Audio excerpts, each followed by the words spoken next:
everybody, my name is Deb Holland. I run an online ministry at debhollandlcsw.com, and I'm also on Facebook. I'd love to have you join me. Today we're in the series about relationships, and we're going to be talking about your relationship with your partner. Whether you're just now dating and you're just now beginning to form a significant relationship with each other, or whether you're already been married for many, many years, or anything in between. Today we're going to talk about your relationship with your partner.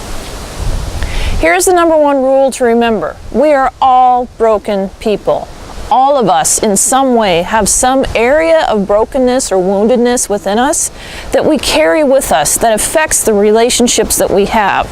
And nowhere else does that brokenness or woundedness come out more or show up more than in our primary, most significant relationship with our beloved other, whoever that may be. So what do we do about this brokenness? The first thing is you've got to acknowledge that it's there within both of you. It might be to a small degree, perhaps to a great degree, but whatever brokenness is there, we need to begin to address it. There is no question that in your relationship you are going to have to battle through adversity. Life simply throws trouble at all of us, and you have to get through it. With your partner, it is supposed to be joys doubled and burdens halved.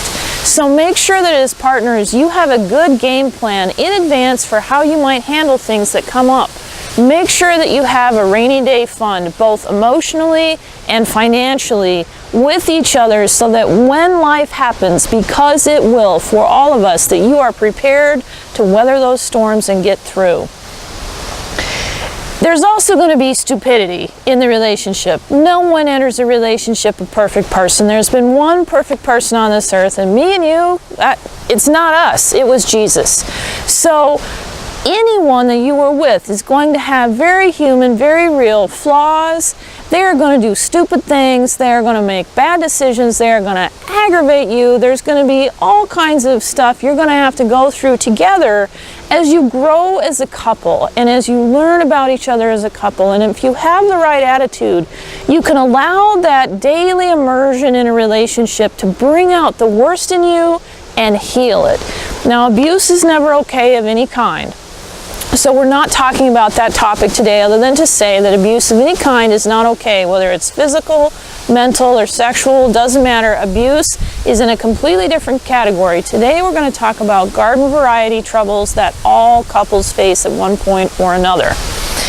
The best thing you can do, no matter what the issue is in your relationship, is turn the relationship over to God. There's no more beautiful stage or phase of a relationship, and they all go through a life cycle, just like we all go through individual life cycles. There's no more beautiful phase than when both people as individuals have given over their hearts and their lives to God, and then they turn over their married or their relationship life to God together. And when you make God the head of your home, you cannot go wrong with that. It doesn't mean you won't have trouble, but it means you will have peace in the midst of every storm that comes. Those storms will bring out the best in you instead of bringing out the worst in you. And the better you are as a person, the better you're going to be as a couple.